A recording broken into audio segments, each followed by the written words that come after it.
Otto into the Mega Drive. This isn't the Mega Drive, this is Sonic 1 on the SNES. What?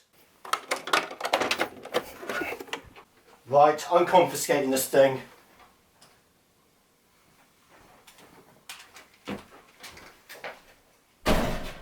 I knew that I'd get him out of the house.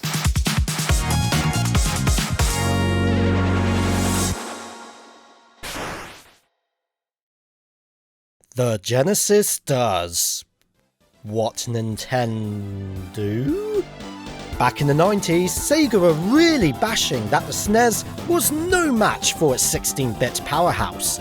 It just simply couldn't handle the pace or raw energy that the Sega machine could provide.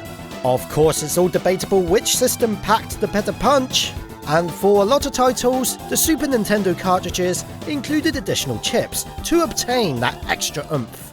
But could it run Sonic? Well, there are no official attempts, but with games like Roadrunner having a close resemblance, chances are the SNES probably could have. But to find out the true answer to that question, that would remain a childhood dream. It's now the year 2020. What a great time it is to be alive! My glasses keep steaming up, because someone who goes by the name of Tiago SC has created a proof of concept ROM to attest that the SNES is perfectly capable of keeping up with the blue mascot. It's just a small teaser from the final act of Green Hill, probably because Act 3 features the most unique gimmicks. On emulators, it runs very smoothly, and the port has turned a lot of heads. Nonetheless, what I want to know is, does it work on real hardware? I've got 3 Super Nintendos from different regions to help verify the answer, and 2 alternative flashcards. The FX Pack Pro, previously known as the SD to SNES Pro. The best ever drive ever created to this date due to its support on most, if not all, enhancement chips, meaning it can play 99.8% of Nintendo's library. Then there's the Super EverDrive version 2. This is one of the earliest flashcards you can get that only supports the DSP chip, if you have that installed, which I don't. So Super Mario Kart is out of the question. Now there are other flashcards in between these two, but they only get better with more processor support when up against this one. And that's why I'm going to be using version 2 the most, to see if the Sonic 1 port can really run without them. Or if it does need the blast processing chip. Oh, come on! Booting up the game will immediately show some horizontal screen crunch. This is because the SNES is only able to produce 256 pixels in width, whereas the Genesis measurements come in at a whopping 320 pixels. If anyone ever had issues with running into badniks, often due to poor reaction times, then it may be a bit more painful here. Let's put this in perspective. Here is the Mega Drive / Genesis, upscaled 4 times its native resolution. And here is the Super Nintendo, also quadrupled from its actual size. If we make them sync and overlap, you can see the extra room the Sega console displays.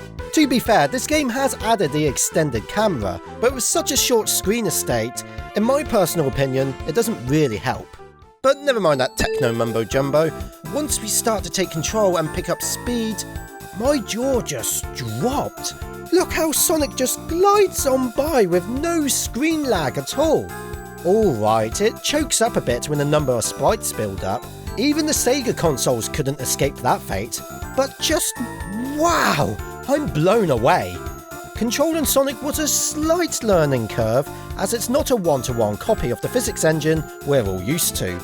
He feels slightly unresponsive while airborne, but it's still pretty easy to collide with springs and badniks due to its pretty spot-on collision detection. Maybe too spot-on? What the heck? I'm not expecting the enemies to be an exact clone from the original, but getting stronger is just unacceptable.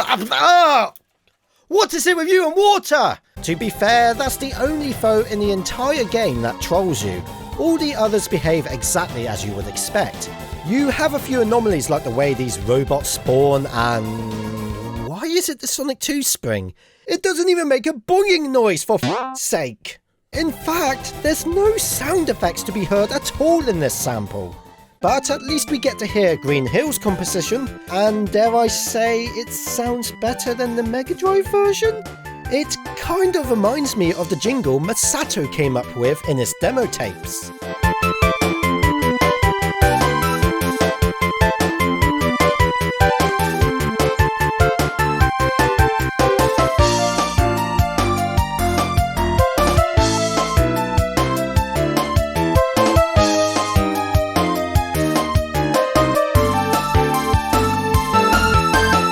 Getting the speed shoes won't increase the tempo of the music.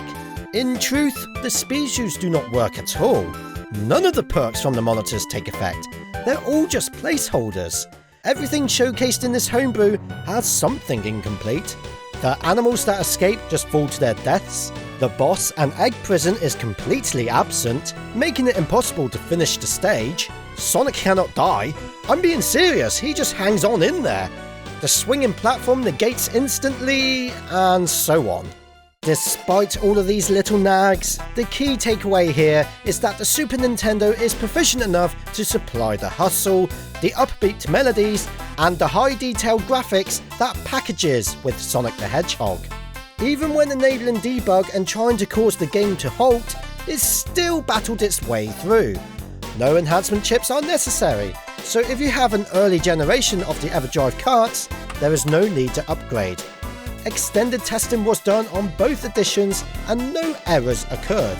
Together, the North American SNES and the Super Famicom are flawless, and when it comes to booting up the game on the PAL contraption, the title is playable here too. Just expect the normal 17% slowdown and squished vertical output the analog signal produces. Note, however, please don't be put off by the diagonal lines in the sky in my footage. I was forced to use a bad quality SCART to get the video out in time. But I'm happy to report that the music is optimised for the European console, so top marks there. Does Sonic 1 on the Super Nintendo work on real hardware? Yes! I am still gobsmacked that Tiago SC was able to pull off such an incredible port. It's far off from a finished product, sure, it's just an experiment after all. But for any big future updates, you'd bet I'll be using these devices once again.